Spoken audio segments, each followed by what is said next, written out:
Unified 911, anong matutulong namin sa'yo? Anya ti maitulong mi ken kapo. Anong may tatabang ko sa Unsay imo? akong ikatabang nimo? Ngini makadabang namisal ka no. Sa anumang wika o dialekto, may tulong na darating sa iyo.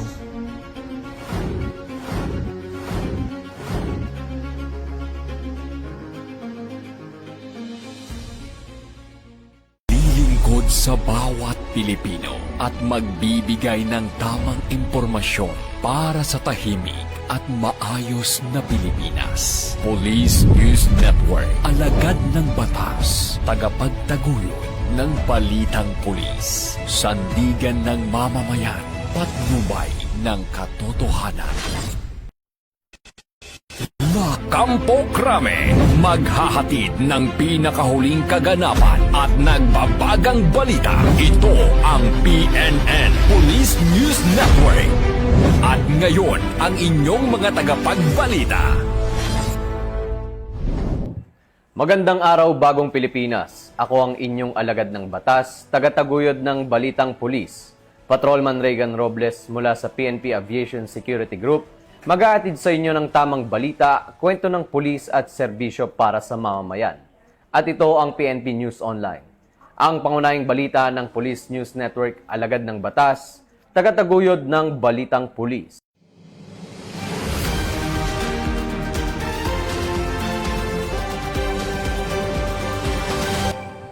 Narito ang mga balitang hatid ng ating PNN correspondents mula sa iba't ibang panig ng bansa.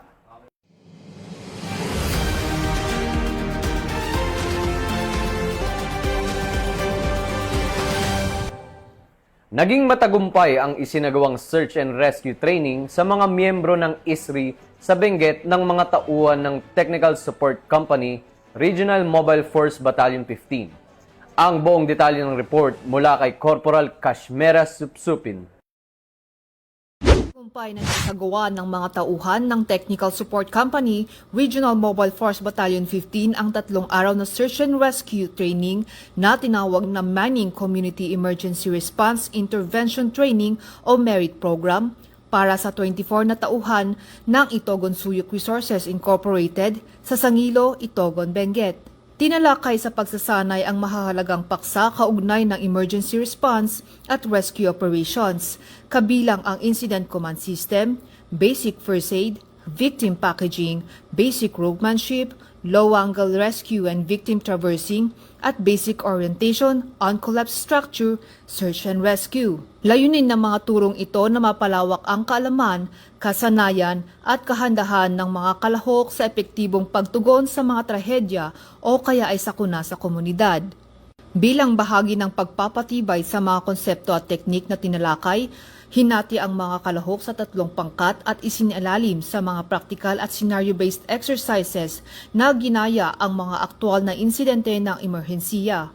Sa pamamagitan ng pagtutulungan, kritikal na pag-iisip at aktwal na pagsasagawa ng mga rescue procedure, naipakita ng mga kalahok ang mas mataas na antas ng kakayahan at kumpiyansa sa pagtugon sa mga sitwasyong pang-emergency.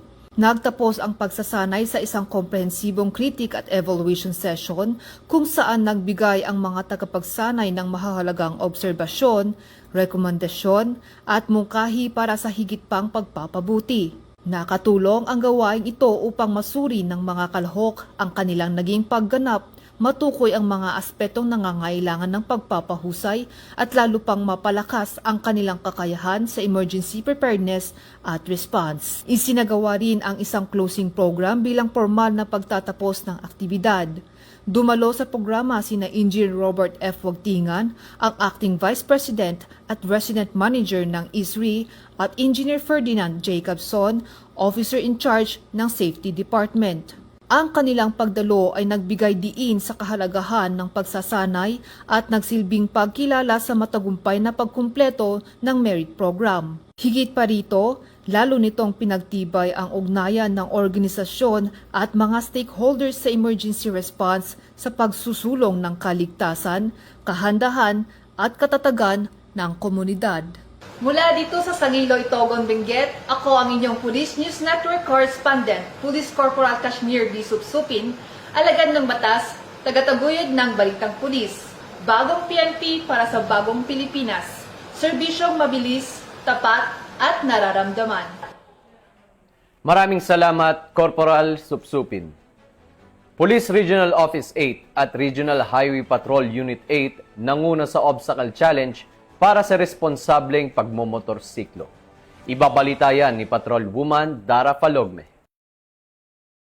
Ng mga motorcycle riders at enthusiast ang kanilang husay, disiplina at kaalaman sa ligtas na pagmamaneho sa isinagawang National Advisory Group Anniversary Ride Obstacle Challenge na pinangunahan ng Police Regional Office 8 at Regional Highway Patrol Unit 8 sa Police Regional Office 8 Grandstand Campsite Roberto K. Cangleon, Palo, Leyte nito lamang Mayo 30. Sa ilalim ng pamumuno ni Police Brigadier General Jason L. Capoy, Regional Director ng Police Regional Office 8, nagsama-sama ang mga riders sa isang paligsahang may iba't ibang obstacle course challenges na layuning subukin ang kanilang kakayahan sa pagmamaneho habang itinataguyod ang responsabling paggamit ng kalsada. Bukod sa pagdiriwang ng anibersaryo ng National Advisory Group, nagsilbi rin ang aktibidad bilang plataporma upang palakasin ang pagkakaisa at pagtutulungan ng mga stakeholder, partner organizations at law enforcement agencies sa pagsusulong ng kaligtasan sa lansangan. Ayon sa Police Regional Office 8, bahagi rin ito ng kanilang proactive na hakbang upang mabawasan ang mga aksidente sa kalsada sa pamamagitan ng pagpapalawak ng kaalaman sa road safety, paghihikayat sa responsableng pagmomotorsiklo at mahigpit na pagsunod sa mga batas trapiko. Sa pamamagitan ng mga ganitong programa, mas mapapalakas ang mga kamalayan ng mga motorista sa kahalagahan ng disiplina at kaligtasan sa kalsada na makatutulong sa paglikha ng mas ligtas na komunidad para sa lahat ng road users. Mula dito sa Campo Crame, ako ang inyong PNN correspondent, Patrol Woman Dara Falogme, alagad ng batas, tagataguyod ng balitang pulis. Maraming salamat, Patrol Woman Falogme. Police Community Affairs and Development Group at kanilang advisory group nagpaabot ng saya at tulong sa mga Kid Warriors sa New Alpha Base San Antonio, San Pedro, Laguna. Yan ang ibabalita ni Patrol Woman Erickson Mayor. Malabi ang hatid ng outreach program para sa mga Kid Warriors ng Philippine National Police at Advisory Group sa New Alpha Base San Antonio, San Pedro, Laguna nitong ika-31 ng Mayo taong kasalukuyan. Nakiisa ang mga miyembro ng Police Community Affairs and Development Group, Advisory Group na pinangungunahan ni Dr. Imad Amar at Laguna Eagles Club at iba't ibang grupo kung saan namigay ng tulong sa mga Kid Warriors o mga batang may karamdaman. Ang PNP ay nagbabahagi ng food packs, lalong-lalo na po yung ating 10 kilos na mga bigas. Dagdag din po sa mga pangailangan ng mga parents. At tayo rin po ay nagbibigay ng mascot entertainment. Isa rin po ito sa nagpapabos ng moral ng mga bata. Sa naturang programa ay namigay ng school supplies, diaper, grocery packs at bigas mula sa Community Assistance and Development Division ng PICAG. Napakalaking tulong po para sa amin na mayroon pong mga grupo at tao na tumutulong, nagpapahatid ng kanilang tulong para po sa aming mga event. Kasi sa totoo lang po, napakahirap po ng may warrior sa pamilya.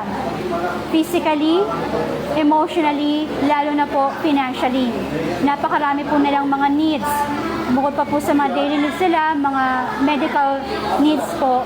Kaya po sa mga ganitong event, ang makareceive po kami ng mga blessings, donations, sponsorships, ay malaking bagay po talaga.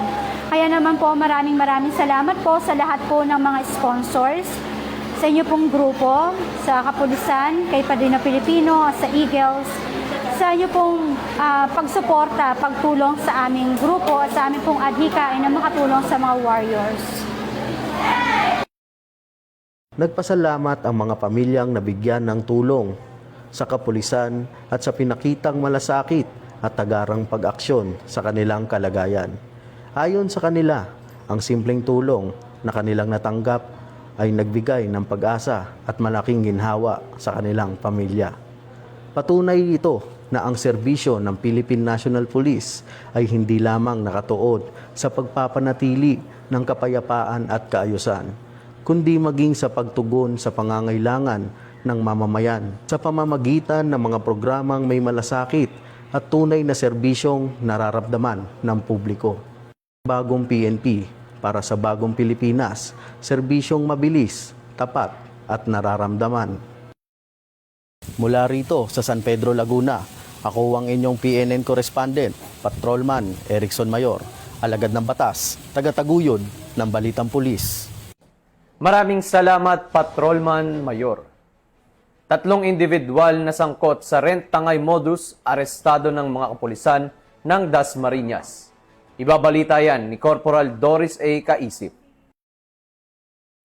3 individual ang naaresto ng mga tauhan ng Dasmariñas Component City Police Station kaugnay sa kasong estapa gamit ang tinatawag na rentangay modus matapos umanong isang rentang sasakyan sa Dasmariñas City, Cavite. Kinilala ni Police Lieutenant Colonel MacArthur Mercader, hepe ng Dasmariñas Component City Police Station, ang mga suspect na sina alias Leslie, alias Jerome at alias Mark. Batay sa investigasyon, nirentahan umano ng 2 pangunahing sospek ang isang Toyota Vios ng biktimang si alias RJ na mula sa Malbar, Batangas noong Mayo 27 taong kasalukuyan. Subalit makalipas ang isang araw nakatanggap ng impormasyon ang biktima na isinanla umano ang kanyang sasakyan nang walang kanyang pahintulot. Dahil dito agad niyang tinungton ang lokasyon ng sasakyan gamit ang naka-install na GPS tracker na nagturo sa kanilang grupo sa Dasmariñas City, Cavite. Pagdating sa lugar, personal na naaktuhan umano ng biktima ang 3 sospek habang nakikipagtransaksyon upang isangla ang naturang sasakyan sa isang individual na hindi rin alam umano ang sasakyan ay nirentahan lamang at hindi pag-aari ng mga sospek. Agad namang humingi ng tulong sa kapulisan ang complainant dahilan upang rumusponde ang mga tauhan ng Dasmariñas Component City Police Station at tuluyang maaresto ang mga sospek. Sa kasalukuyan ay nasa kustodiya ng Dasmariñas Component City Police Station ang mga naarestong individual habang inihahanda ang pagsasampa ng kasong estapa sa Office of the City Prosecutor ng Dasmariñas City, Cavite. Ito ang bagong PNP para sa bagong Pilipinas, serbisyong mabilis, tapat at nararamdaman. Mula sa Cavite Police Provincial Office, ang tahanan ng mga bayaning pulis, ako ang inyong PNN correspondent. Alagad ng batas, tagapagtaguyod ng Balitang Pulis. Maraming salamat, Corporal Kaisip. Matagumpay na nagsagawa ang Eastern Police District ng Human Stakeholder Forum para sa taong 2026. Ibabalita yan ni Patrolwoman Jenny May Dolor.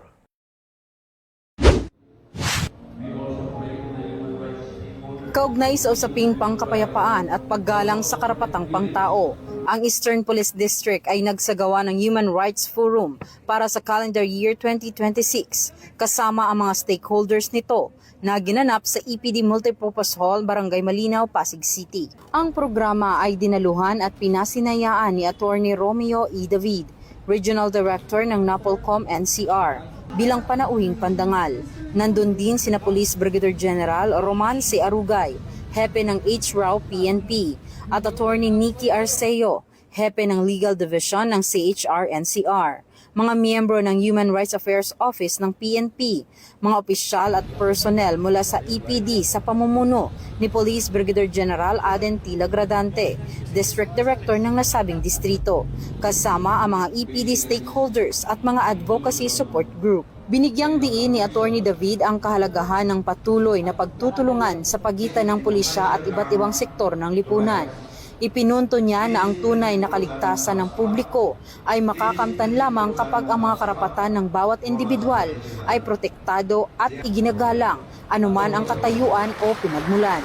Bahagi ng nasabing aktibidad ay ang pagbibigay kaalaman patungkol sa human rights at mga batas na nakapaloob dito. Kaugnay dito na pag-usapan din ang usaping pangkapayapaan kung saan binigyang diin ang kahalagahan ng pagkakaisa ng gobyerno at komunidad sa pagsugpo sa terorismo at kriminalidad. Layunin ng nasabing aktibidad na mabigyang diin ang pagprotekta sa buhay ng tao, dignidad at pag-unlad.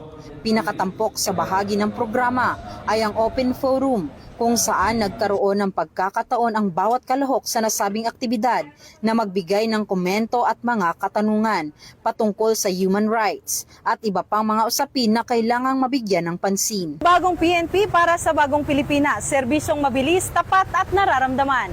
Mula dito sa Eastern Police District, ako po ang inyong Police News Network Correspondent, Patrolwoman Jenny Midolor, alagad ng batas, tagataguyod ng Balitang Pulis. Maraming salamat, Patrolwoman Dolor. At yan ang mga balitang nakalap ng ating PNN correspondents mula Luzon, Visayas at Mindanao. Para sa mas malawak at mabilis na ulat ng mga balita, i-like, follow, and share kami sa aming Facebook account ng Police News Network at sa Twitter account para sa mga real-time updates at YouTube channel para sa live stream at replays.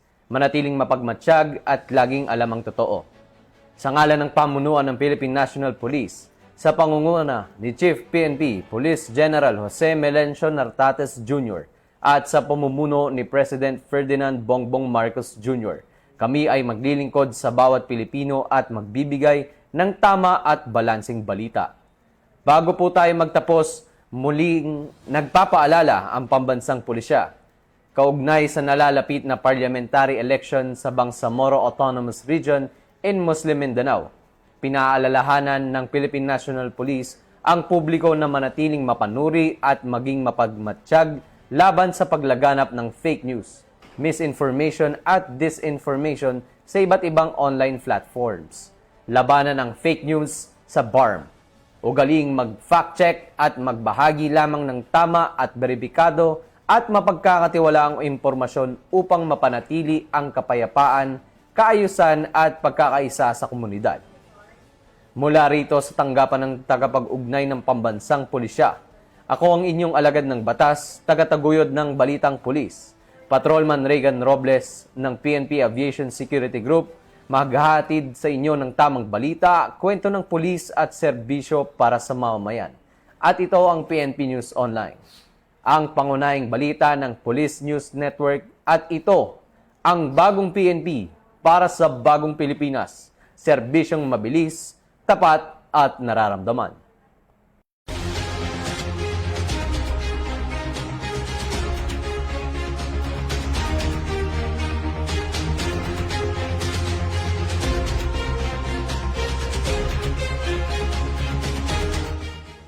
Police News Network, alagad ng batas, tagapagtaguyod ng Balitang Pulis.